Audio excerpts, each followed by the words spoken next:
साक्षात् परं ब्रह्म तस्मै श्री गुरवे नमः। ॐ सहना भवतु सहनौ भुनक्तु सह वीर्यं करवावहै तेजस्विनावधीतमस्तु मा विद्विषावहै। असतो मा सद्गमय तमसो मा ज्योतिर्गमय मृत्युर्मामृतं गमय। मातृदेवो भव पितृदेवो भव आचार्यदेवो भव अतिथिदेवो भव सर्वान् देवो भव। चित्तस्य शुद्धये कर्म न तु वस्तु उपलब्धये वस्तुसिद्धिर्विचारेण न किञ्चित् कर्मकोटिभिः। नित्यो नित्यानां चेतनाचेतनानाम् एको बहुनां यो विदिधाति कामान् तमात्मस्थं येन पश्यन्ति धीराः तेषां शान्तिः शाश्वती नेतरेषां मनसैवानुद्रष्टव्यं नेह नानास्ति किञ्चन। मृत्युसा मृत्युमाप्नोति य नानेव पश्यति। विद्यते हृदयग्रन्थि छिद्यन्ते सर्वसंशया। क्षीयन्ते चस्य कर्माणि तस्मिन् दृष्टे परावरे। पाणिपादो जवनो गृहीता पश्यत्यचक्षुः श्रोणोत्यकर्णः। सवेति वेद्यं न च तस्यास्ति वेत्ता तमाहुरग्रयं पुरुषं महान्तं। यस्य देवे परा भक्ति यथा देवे तथा गुरु तस्य ते कथिता ह्यर्था प्रकाशन्ते महात्मनः। ज्ञानामृतेन तृप्तस्य कृतकृतस्य योगिनः नैवास्ति किञ्चित् कर्तव्यम् अस्ति चेतनसा तत्त्ववित्। यच्चक्षुषा न पश्यति येन चक्षुंसि पश्यति तदेव ब्रह्मत्वं विद्धि नेदं तदिदम् उपासते। सदा महादीप होई जड़ुआछि सदा महादीप होई। सिए आउ के नुहे मुनि जैसे।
ଆଡ଼ମ୍ବର ଆଲୋକ ବାନ୍ଧାରର ଲୁଚକାଳି ଖେଳ ଆଲୋକ ଅନ୍ଧାରର ଲୁଚକାଳି ଖେଳ ଶୁଦ୍ଧ ସୁଧାର ଯାଇ ନଥାଏ ସୂଚନା ସୁଧା ସୁଧାର ଜାଣି ନଥାଏ ସୂଚନା ପୁଣ୍ୟର ବିଚାର ଯେଉଁଠି ଉଠେ ନା ପାପ ପୁଣ୍ୟର ବିଚାର ଯେଉଁଠି ଉଠେ ନା ସବୁ ଚାଲି ଯାଏ ସିନା ସେ ଯାଏ ନା କାହିଁ ସବୁ ଚାଲି ଯାଏ ସିନା ସେ ଯାଏ ନା କାହିଁ ସିଏ ଆଉ କେହି ନୁହେଁ ମୁଁ ନିଜେ ସେ ସିଏ ଆଉ କେହି ନୁହେଁ ମୁଁ ନିଜେ ସେଇ ମୁଁ ନିଜେ ସେ ମୁଁ ନିଜେ ସେ ନିଜେ ସେ ନିଜେ ସେଇ ଯିଏ ଜଳୁଅଛି ସଦା ମହାଦୀପ ହୋଇ ଯିଏ ଜଳୁଅଛି ସଦା ମହାଦୀପ ହୋଇ ମନ ବାଣୀ ତାର ଗଳି ଦେଇ ତ ପାରେ ନା ମନ ବାଣୀ ତାର ଗଳି ଦେଇ ତ ପାରେ ନା ପାଇବା ଆଶାରେ ତାକୁ କେହି ତ ପାଏ ନା ପାଇବା ଆଶାରେ ତାକୁ କେହି ତ ପାଏ ନା ତା ପଛେ ଧାଇଲେ ସିଏ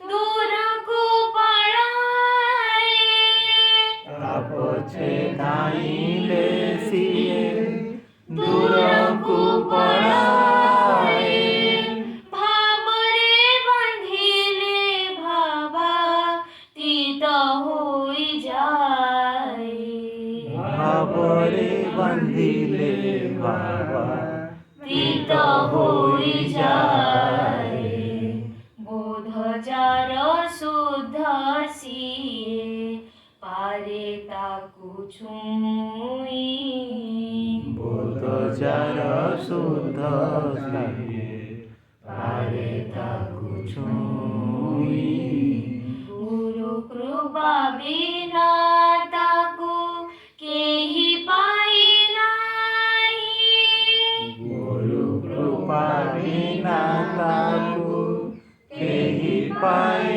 ନାହିଁ କେହି ପାଇ ନାହିଁ କେହି ପାଇ ନାହିଁ କେହି ପାଇ ନାହିଁ କେହି ପାଇ ନାହିଁ ଯିଏ ଜଳୁଅଛି ସଦା ମହାଦୀପ ହୋଇ ଯିଏ ଜଳୁଅଛି ସଦା ମହାଦୀପ ହୋଇ ନିର୍ଲଜ ନାଇରେ ଯିଏ କରିପାରେ ସ୍ନାନ ନିର୍ଲଜ ନଈରେ ଯିଏ କରିପାରେ ସ୍ନାନ ଅଭୁକ୍ତର ଭୋଗ ପାଇ ବଳେ ଯାର ମନ ଅଭୁକ୍ତର ଭୋଗ ପାଇଁ ବଳେ ଯାର ମନ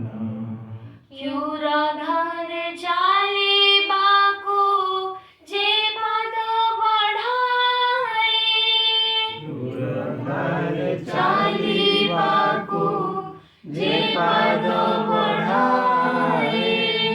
ସିଏ ତାକୁ ଜାଣି ସେମିତି ହୋଇଯାଏ। ସିଏ ତାକୁ ଜାଣି नीति होई जाए। सारा संसार मिछ सही सुना से।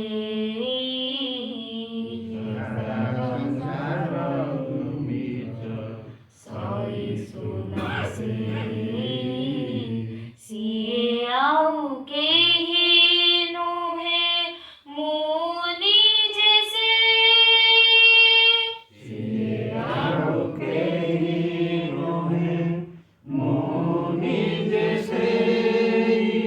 मुनि जैसे मुनि जैसे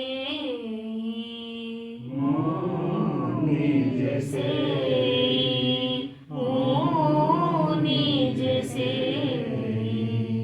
जिए जड़ुअछि सदा महादीप होई।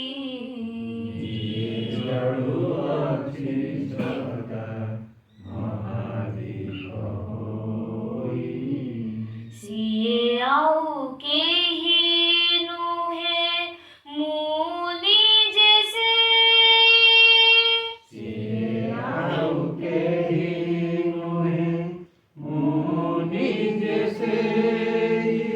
मुनि जैसे मुनि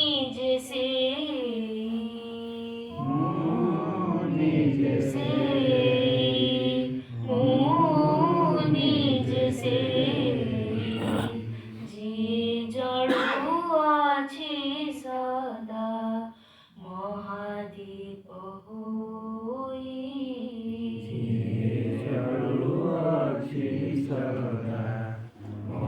आमे समस्ते भावुंट आम जीचु बोली,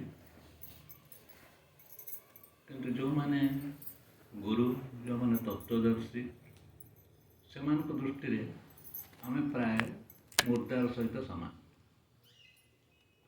क्यों दृष्टि ना जो ज्योति आम भितर जलुची जहाँ को आम भजन माध्यम बोलिले से ज्योतिर आभास आमर जीवन शैली भितर कहीं प्रकाश पाऊनी।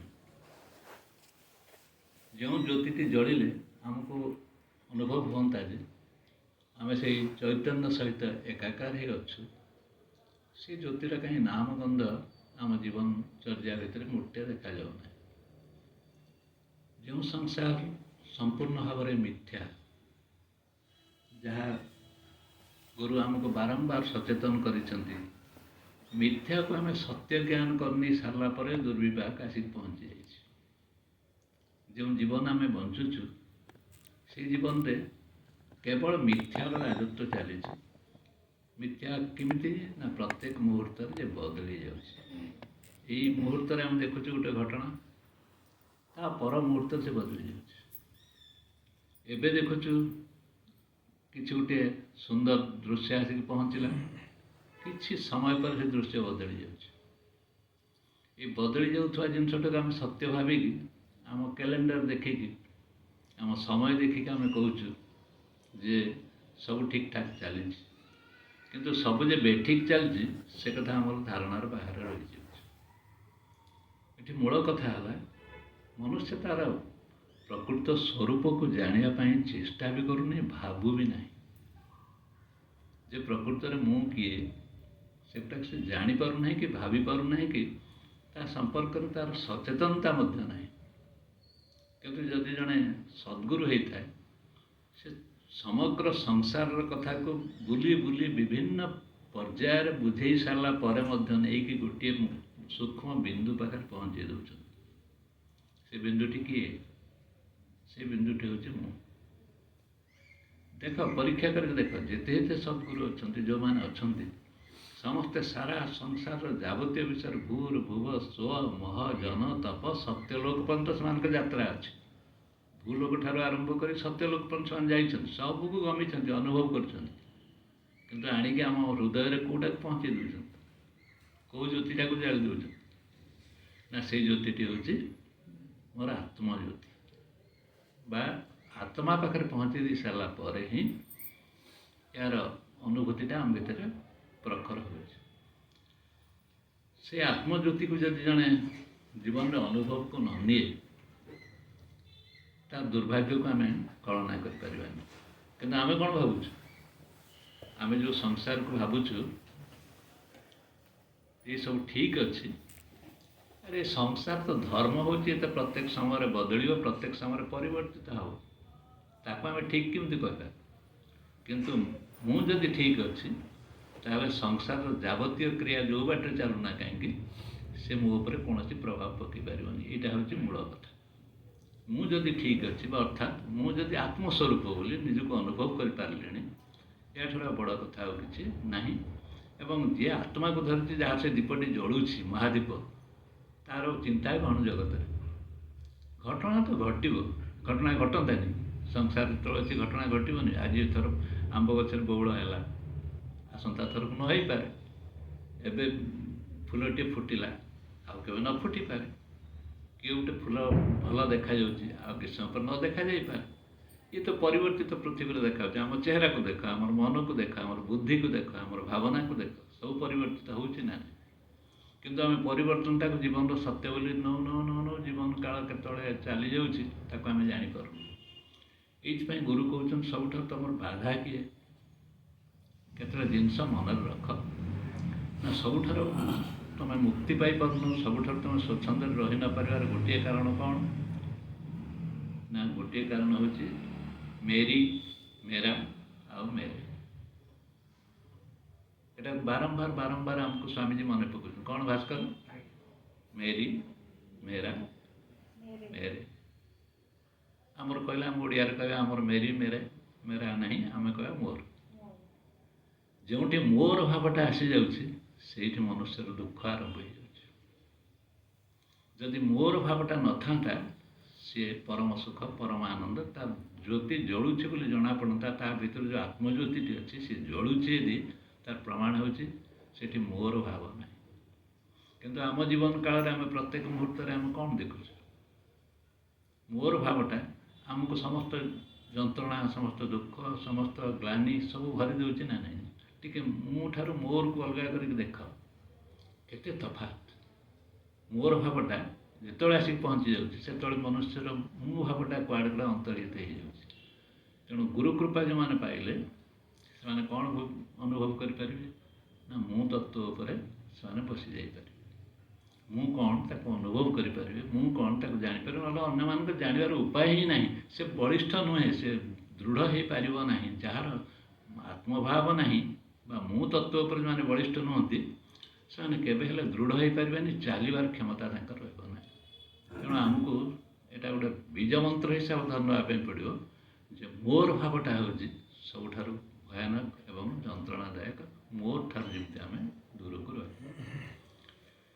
ଏଇ ପରମାତ୍ମାକୁ ଖୋଜିବା ପାଇଁ ଆମେ ଯଦି ଯିବା, ସେଇ ପରମାତ୍ମାକୁ ଖୋଜିବା ପାଇଁ ମନୁଷ୍ୟ ଜୀବନ ସାରା ଜୀବନ ଚାଲିଗଲା, କିନ୍ତୁ ପ୍ରକୃତରେ ସେ ମୁଁ ପାଖରେ ପହଞ୍ଚି ପାରୁଛି, ଅଟକି ରହିଯାଉଛି କେଉଁଠି? ମୋର ପାଖରେ ସେ ଅଟକି ଯାଉଛି। ସେ ମୋର ପାଖରେ ଅଟକି ଯିବା ଫଳରେ ପରମାତ୍ମାଙ୍କର ମଧୁରତାକୁ ସେ ଅନୁଭବ କରିପାରୁନି। ପରମାତ୍ମା କିଏ? ସିଏ ହିଁ ଏକମାତ୍ର ବସ୍ତୁ, ଆଉ ସବୁଗୁଡ଼ିକ ମିଥ୍ୟା। ଏଟାକୁ ଆମେ ଜୋର ଦେଇକି ପ୍ରମାଣିତ କରିପାରୁନୁ ଜୀବନରେ, ପାରୁଛୁ କି? ପରମାତ୍ମା ହିଁ ହେଉଛନ୍ତି ଏକମାତ୍ର ବସ୍ତୁ। ଯେଉଁଟା ଆମେ ସଦ୍ଗୁରୁଙ୍କ ମୁହଁରୁ ଶୁଣିଲା ବେଳକୁ ସେ କ'ଣ କହୁଛନ୍ତି? ପରମାତ୍ମା ହେଉଛନ୍ତି ଏକମାତ୍ର ବସ୍ତୁ, ଆଉ କିଛି ତାଙ୍କ ମନେ ରଖିବା ଦରକାର ନାହିଁ। କିନ୍ତୁ ଆମେ କ'ଣ କରୁଛୁ ନା, ସେ ପରମାତ୍ମାଙ୍କ ପାଖରେ ଆମ ଦୃଢ଼ତା ଯାଇକି ପରିପ୍ରକାଶ ହେଇପାରୁନି। ଆମେ ଦୃଢ଼ ହେଇକି ରହିପାରୁନି ଯେ ହଁ ପରମାତ୍ମା ହିଁ ଏକମାତ୍ର ସତ୍ୟ, ଆଉ କିଛି ସତ୍ୟ ନୁହେଁ। କାହିଁକି ହେଇପାରୁନି? କାରଣ ହେଉଛି ଆମେ ପରମାତ୍ମାକୁ ଯାହା ଭାବୁଛୁ, ଯେମିତି ଢଙ୍ଗରେ ଭାବୁଛୁ, ସେଇ ଢଙ୍ଗରେ ଆମର ବିଚାର ଚାଲିଛି। ସେ ପରମାତ୍ମା କିଏ? ଆମେ ତ ତାଙ୍କୁ ଦେଖିନୁ, ଆମେ ତ ତାଙ୍କୁ ଜାଣିନୁ, ତାଙ୍କ ସାଙ୍ଗରେ ତ ଆମର କୌଣସି ସମ୍ପର୍କ ହିଁ ନାହିଁ। ଏ ଭାବଟା ହିଁ ଆମକୁ ପରମାତ୍ମା ଠାରୁ ଦୂରେଇ ଦେଉଛି। ତେଣୁ ସେଇ ପରମାତ୍ମାକୁ ଯେତେବେଳେ ଆମେ ଯଦି ଜୀବନରେ ସେଭଳି ଦୃଢ଼ ଭାବରେ ନ ଧରିବା ताहले आम जीवन तलितलांत हो आउ सबु थाउ आम पाखे कि जदि परमात्मा की ना ताहले आम निश्चित भाव निजक संपूर्ण दुर्बल एवं अक्षम मन कर मूल मंत्र है ना मो पाख मु ही केवल सत्य अच्छी मेरे भाव जो जो गुड़ाक आसुड़ा मिथ्या एवं जदि जो मैंने सन्थ मैंने अच्छा सद्गुरु मैंने अच्छा से मैंने जो मुटा को अनुभव कर जो आनंद पाँच से आनंद को से विभोर अवस्था रही देखा आम रही पार्नु कहीं से मैंने सबू समय से मु तत्व आत्मतत्व पर एकदम दृढ़ होम आत्मतत्व को शुणी शुणी करूँ तेणु जो मैंने आत्मतत्व पर दृढ़ हो से जीवन मधुरता को देख आनंद को देख किछि जर्मनी लोक रमण महर्षि विषय कहले महर्षि आपन को आम कि उपहार देवाई चाहूँ रमण महर्षि कहले ठीक अच्छे तुम तो आस तुम जर्मान रु से आल्प्स पहाड़ जोटा अच्छी से पहाड़ पाखर जो पवन बोच से पवन गोटे बोतल में भरिक आनी एम से आसिक पहुँचले रमण महर्षि पाखे से बोतल आनिक देखले आम आल्प्स पहाड़ पाखे जो पवन बहुतला से पवन को बोतल धरिकी आनीचु से रमण महर्षि पचारे कहीं मु तो कहीं देखिपारूनी पवन कौटी बोतल भर देखिपारूनी आपण मैंने देखिपुं आप देखुं अनुभूति किसी हो पवन एटू आप देखते से कहते ना रमण महर्षि हसिले हसिक कहले जे परमात्मा को ठीक से बड़े कथा कहीं देखनी कहीं जानी जमी बोतल रे पवन भरिक आनिबा सहज कथा नुहे से बड़ी शब्द माध्यम परमात्मा को कहवा सहज कथा आज पर्यंत परमात्मा जिते शब्द कहगला एत शब्द कहीं कहु तार कारण हूँ जे परमात्मा को आम शब्द भितर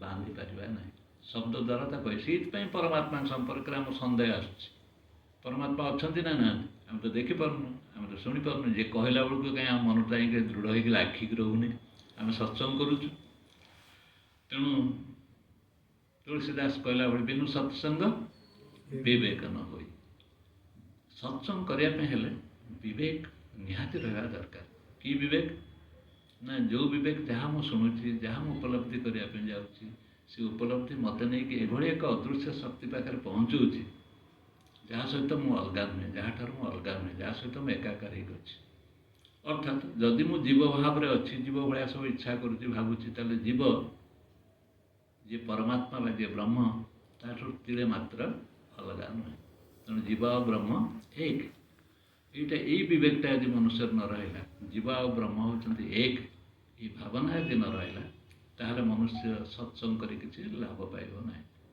ये आम चिंता करने पड़ो रमण महर्षि जहाँ कहले अनुभव कर पुरुष से कहते शब्द द्वारा परमात्मा को कहीहबनी किंतु अनुभव कर तेणु परमात्मा उपलब्धिर विषय किंतु शब्दर विषय नुहे शास्त्र विषय नुहे आलोचनार विषय नुहे सेमती बस कथबार्ता कर परमात्मा पर तुम बुझे दी पार कि अनुभव कर किए गोटे मो भर अच्छी जी सब जानूची देखुची सब कि मुझे बुझीपार गुरु कृपार अनुभव बुझीपार हाँ सब जिन मोर जन देखुची सबू कथा मोर जानूची कई जन अच्छी जी थी जो ये सब जिन हो जापर परमात्मा संपर्क धारणा हो मोर तो एत अर्थहानि होगला एत अमुक होगला अमुक है क्षति होगला मत कि परमात्मा को द्वारा मत कि मिलानी मुझे कहीं परमात्मा को भरोसा करी ये नानाटी प्रकार विचार मनुष्य मन को आज जड़े भावुची बसिक आउ जड़े पचारुची कौन बसिक भावुच अर्थ खाईगला ना ना से भाव जो अम्लजान टिकक ऑक्सीजन टिकक ना मनुष्य बंची पार ना ऑक्सीजन टिक दरकार ये परमात्मा मोर आजन्मरु केते परिमाण रे ऑक्सीजन मते किंतु थरे मु कृतज्ञता प्रकाश कले कि हे परमात्मा तुम जो अम्लजान टिकक देच बंची से परमात्मा तमर जान एक कथा आम स्वीकार करवा ना नहीं अम्लजान ना बंची पार ना किंतु से अम्लजान आम या कि कहीं ना कहीं आमको देना नहीं ତେଣୁ ଯେଉଁ ପରମାତ୍ମା ଏ ଅମ୍ଳଜାନ ଟିକକ ଦେଇଥିବା ଯୋଗୁଁ ଆମେ ବଞ୍ଚିଛୁ, ଦିନେ ବି ଧନ୍ୟବାଦ ଦେଇନୁ ଯେ ହେ ପରମାତ୍ମା ତମେ ଏଇ ଆମକୁ ଅମ୍ଳଜାନ ଟିକକ ଦେଇଛ, ଯାହା ପାଇଁ ମୁଁ ବଞ୍ଚି ରହିଛି। ଆମର କୃତଜ୍ଞ ଭାବ ଆମ ପାଖରେ ନାହିଁ। ଆମେ ପରମାତ୍ମାଙ୍କ ପାଖରେ କୃତଜ୍ଞ ନୁହେଁ, ଆମେ ଆମ ବୁଦ୍ଧି ପାଖରେ କୃତଜ୍ଞ। ଆମ ମନକୁ ଯେଉଁ ବୁଦ୍ଧି ଆସିଗଲା, ସେ ବୁଦ୍ଧିରେ ଆମେ ସବୁ ବିଚାର କରିଦେଇ ଭାବୁଛୁ ଯେ ଏତିକି ବୁଦ୍ଧି ମୋର ଥିବା ଯୋଗୁଁ ମୁଁ ଏତିକି କାମ କଲି, ସେତିକି କଲି। ଆମେ ବୁଦ୍ଧି ଭିତରେ ଖେଳ ଚାଲିଛି, କିନ୍ତୁ ପରମାତ୍ମାଙ୍କ ଉପରେ ଆମର ସେତିକି ଦୃଢ଼ ଆସ୍ଥା ଏବଂ ଭରସା ନାହିଁ। ଯଦି ରହନ୍ତା ତାହେଲେ ଏଇ ବିବେକଟା ଯଦି ଆସିଯାଆନ୍ତା, ତାହେଲେ ଆମେ ସତ୍ସଙ୍ଗ ବୋଲି ନିଜକୁ ପ୍ରମାଣ କରିପାରନ୍ତା। କିନ୍ତୁ ଗୁରୁ କୃପା ଅସୀମ। ସେ ଗୁରୁ କୃପା ଥିବାରୁ ମନୁଷ୍ୟ ଜାଣିପାରିବ କେମିତି ଗୁରୁ କୃପାଟା ଅଛି। ଆମ ଭିତରେ ଯଦି ଗୁରୁ କୃପାର କିଛି ପ୍ରଭାବ ନଥାନ୍ତା, ଆମେ ଦୃଢ଼ ହୋଇପାରନ୍ତୁ ନାହିଁ। କୌଣସି ସମୟରେ ଆମେ ସମର୍ଥ ହୋଇପାରନ୍ତୁ ନାହିଁ, କୌଣସି ସମୟରେ ଆମେ ନିଜକୁ ସେତିକି ବଳଶାଳୀ ବିଚାର କରିପାରନ୍ତୁ ନାହିଁ ଯଦି ଗୁରୁ କୃପାଟି ନଥାନ୍ତା। ସତ୍ୟ ବୁଦ୍ଧି ଯଦି ନଥାନ୍ତା, ଭାବିକି ଦେଖିଲଣି ନା ନାହିଁ, ଥରେ ଜୀବନରେ ପ୍ରୟୋଗ କଲେଣି ନା ନାହିଁ। ଆମେ ଯଦି ଗୁରୁ କୃପା ନଥାନ୍ତା, ଏଇ ଜାଗାରେ ଆମେ ଦୁର୍ବଳରୁ ଦୁର୍ବଳ ହେଇଯାଆନ୍ତୁ, ଆମେ ଅସ୍ତବ୍ୟସ୍ତ ହେଇଯାଆନ୍ତୁ। ଏଇଥିପାଇଁ ଆମର ମନର ଅବସ୍ଥାଟା ପ୍ରତ୍ୟେକ ସମୟରେ ଆମ ମନର ଗୋଲାମ ହେଇକି ଆମେ ରହିଥିବା ଯୋଗୁଁ ମନ ପଛଆଡ଼େ ଧାଇଁ ଦେଇକି ଆମେ ସମସ୍ତ ପ୍ରକାର ଅସୁବିଧାରେ ପଡ଼ୁଛୁ। ଘଟଣାକ୍ରମରେ ମହାବୀରଙ୍କୁ ଦର୍ଶନ କରିବା ପାଇଁ ଆସୁଛନ୍ତି ଜଣେ ରାଜା। ସେ ଆସିଲା ବେଳକୁ ବାଟରେ ମହାବୀରଙ୍କୁ ଦର୍ଶନ କରିବା ପାଇଁ ତାଙ୍କର ଜଣେ ବନ୍ଧୁ ପ୍ରସନ୍ନଜିତ, ସେ ବସିକି ତପସ୍ୟାର ମଗ୍ନ ଅଛି। ତାକୁ ରାଜା ବିମ୍ବିସାର ଦେଖିଲେ ଯେ ତପସ୍ୟାର ମଗ୍ନ ଅଛି, ଏମିତି ପ୍ରଣାମ କଲେ। ପ୍ରଣାମ କରିଦେଇ ଆଗକୁ ବଢ଼ିଲା ବେଳକୁ ହଠାତ୍ ମହାବୀରଙ୍କ ସାଙ୍ଗରେ ଦେଖା ହେଇଗଲା। ମହାବୀରଙ୍କୁ ଦେଖିକି ସେ କହିଲେ ଯେ ଦେଖନ୍ତୁ କେଡ଼େ ଭାଗ୍ୟ ପ୍ରସନ୍ନଜିତର, ତପସ୍ୟା କରୁଛି ପରମାତ୍ମାଙ୍କ ପାଇଁ। ସେ ବସି କେତେ ନିଷ୍ଠାଭାବରେ, ଆମେ ଦୁଇ ଜଣ ଯାକ ଏକା ସାଙ୍ଗ, ସେ ଗୋଟେ ରାଜା, ମୁଁ ବି ଗୋଟେ ରାଜା, କିନ୍ତୁ ସେ ଭଗବାନଙ୍କୁ ବସିକି ତପସ୍ୟା କରୁଛି, ମୁଁ ବସିକି ସେ ବିଷୟରେ ଭାବୁଛି। ସାଙ୍ଗେ ସାଙ୍ଗେ ମହାବୀର କହିଲେ ଜାଣିପାରୁନ ତ। ପ୍ରଥମେ ସେଇ ପ୍ରସନ୍ନଜିତ ଠିକ୍ ତୋରି ଭଳି ମଧ୍ୟ ଥିଲା। ଯେତେବେଳେ ତୁ ତାକୁ ଦର୍ଶନ କଲୁ ସେ ତୋରି ଭଳି ଥିଲା, କିନ୍ତୁ ପରବର୍ତ୍ତୀ କାଳ ସେ ବଦଳିଗଲା। କେମିତି ବଦଳିଲା ନା, ଥରେ ସେ ଧ୍ୟାନ ରହିକି ବସିଛି, ଜଣେ ତାକୁ ଦେଖିଲା ବେଳକୁ ତାର ଜଣେ କର୍ମଚାରୀ ତାକୁ କହିଲା, ହଁ ଦେଖ ଜୀବନ ସାରା ଖରାପ କାମ କଲା, କେତେ କେତେ ହଇରାଣ କଲା, କେତେ ଅବସ୍ଥାରେ ପକାଇଲା, କ'ଣ କଲା, କିନ୍ତୁ ଏବେ ଆସିକି ଧ୍ୟାନ କରି ମୁଦ୍ରାରେ ବସିଯାଇଛି, ଦେଖେଇ ହେଉଛି ତପସ୍ୱୀ। ସେତେବେଳେ ଇଏ କ'ଣ କରୁଛନ୍ତି ପ୍ରସନ୍ନଜିତ ନା, ଧ୍ୟାନରେ ଥାଇକି ମଧ୍ୟ ତା ଭିତରଟା ଭିତରେ ଜଳି ଉଠୁଛି। କହିଲେ ଏବେ ଯାଇକି ତା ବେକଟାକୁ ଧରିକି ତାକୁ ହତ୍ୟା କରିଦିଅନ୍ତୁ। ଯଦି ତୁମେ ବିଚାର କରିକି ଦେଖିବ, ସେ ସମୟରେ ସିଏ ବି ତୋରି ଭଳିଆ ମୂଢ଼ଟିଏ ଥିଲା, କିନ୍ତୁ ତୁ ଏବେ ଯାହାକୁ ନମସ୍କାର କଲୁ ସିଏ ବର୍ତ୍ତମାନ ସାଧୁ ଅବସ୍ଥାରେ ଆସିକି ପହଞ୍ଚିଛି, ସେଇଥିପାଇଁ ତାକୁ ନମସ୍କାର କଲୁ, ଠିକ୍ ଅଛି। କିନ୍ତୁ ତୋରି ଭଳି ସିଏ ବି ମୂଢ଼ତା ଥିଲା। କେତେବେଳେ ନା, ବସିଛି ସିନା ସାଧୁ ହିସାବରେ, କିନ୍ତୁ ତା ଭିତରେ ମଧ୍ୟ ଅନ୍ୟ ପ୍ରତି ଘୃଣା ଅଛି, ବିରକ୍ତି ଅଛି।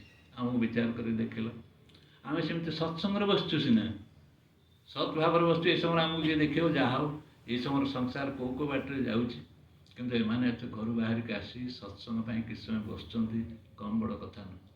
କିନ୍ତୁ ଏଇ ସମୟରେ ସଂସାର ବି ଆମ ଭିତରେ ଭରି ହେଇକି ଅଛି ନା ନାହିଁ, ଆମ ଭିତରେ ସଂସାରର ଜ୍ୱାଳା ଅଛି ନା ନାହିଁ।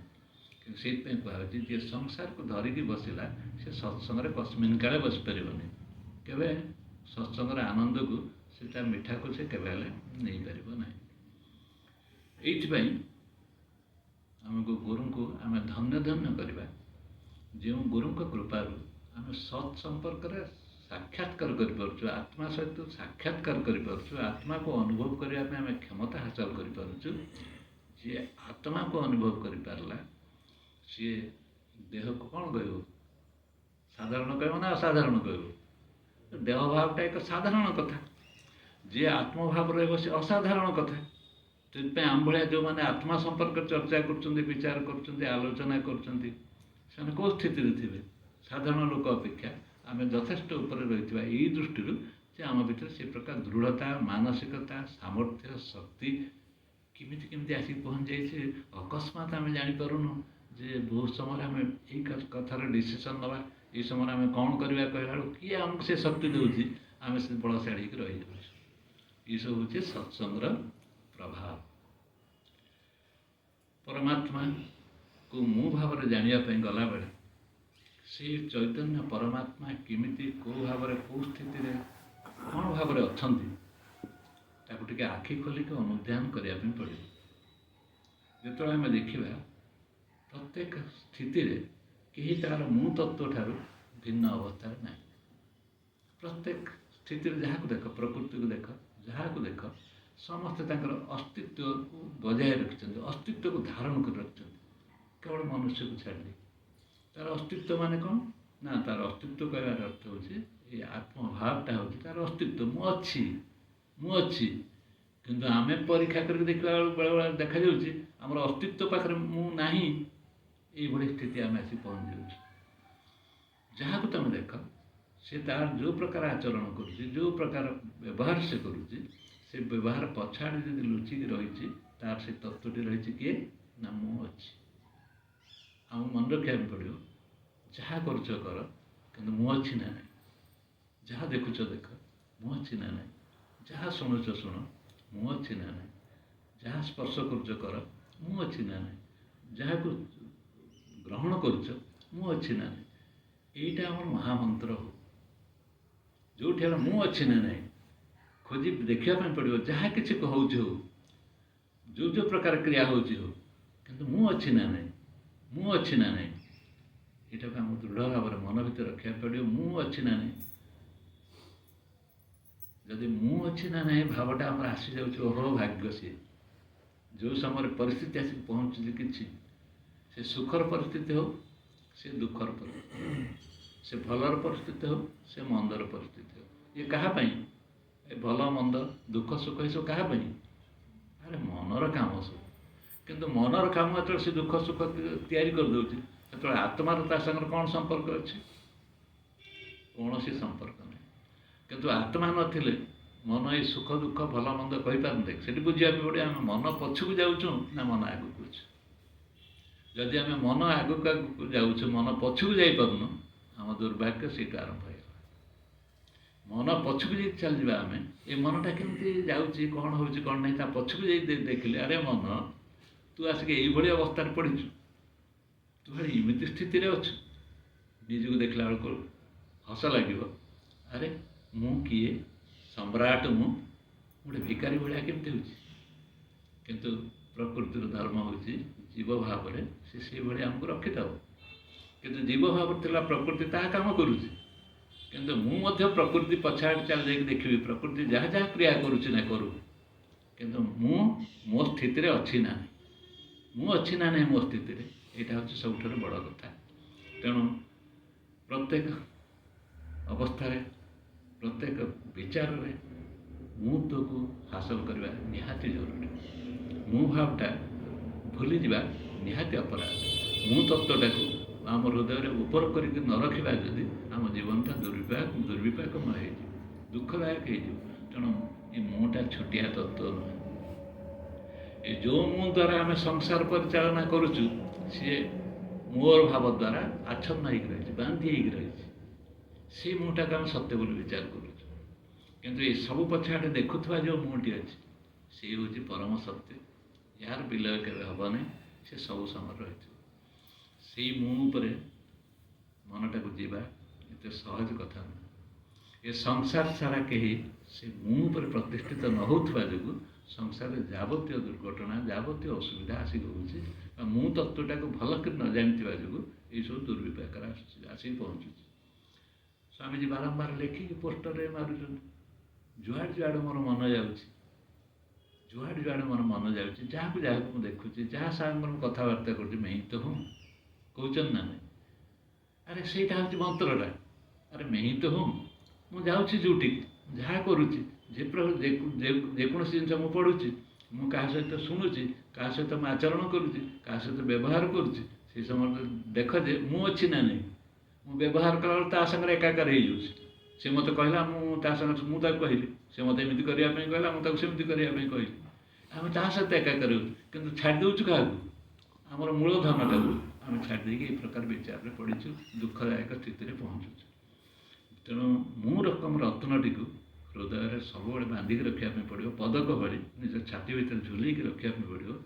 मैं ही तो हूँ जहाँ को देख जहाँ को जहाँ कि अच्छी ना ना कि मु भूली जा जी भिखारी भाया हो जीवन में कौन रहा सौंदर्य कौन रे कौन प्रकार आनंद को से नहीं पार ना से आम जदि आम स्वतंत्रता हरईदे आम सब बड़ दुखी अलेक्जेंडर विश्व विजयी कहीकि डाइजेनिस पाखे पहुँचीगला बेलू सी कौच कौन तू विश्व विजयी आ तो गोटे काम कर आमर जो चाल घरटी अच्छी से सांग हो दी जन शोवा। अलेक्जेंडर कौच लोके मत कौन कौन कहे लोक मैंने कहे विश्व विजयी होता ये जा जनक चाल कुड़िया भर शोची अलेक्जेंडर रावण माने डाइजेनिस हसिले देखी कहले देखिलु तो देख तू प्रजा मान पाखे बंदी हो पड़ू तू तो राजा पाखे बंदी हो पड़ू कि मत देखुन मुझे स्वतंत्र मु चाल घर शोले जहाँ मु बाहर बुलूली जहाँ मुझे क्रिया करुले जहाँ कारण मोर मालिक किए अच्छे कारण मु तत्व पर ठिया धरी पार्छ ना ना कथा मु तत्व पर ढड़ा हो मुझे मालिक मो इच्छा अनुसार मैं कार्य करी किंतु डाइजेनिस जो साहस बा कहबार शक्ति यहाँ कौट आसला ये जो आत्मा को अनुसरण कर अनुसंधान कर सारा परे परे परे परे ये सब जिनस आसी जदि जड़े आत्मा को अनुसंधान कला बेले देखला जो मुझे ये पहुँची गले आत्मा को पाईगली ये हूँ भूल धारणा ये एक अनुसंधान क्रिया अनुसंधान चलती ये अनुसंधान हो किंतु आत्मशक्तिटा जो दिन दृढ़ हो से दिन निज भर एक सुगंध आपे आपे आपे आपे विकसित जड़े नेने बोली जड़े गुरु थे गुरु दिने कौन कले ना गोटे चित्र आंकिदेव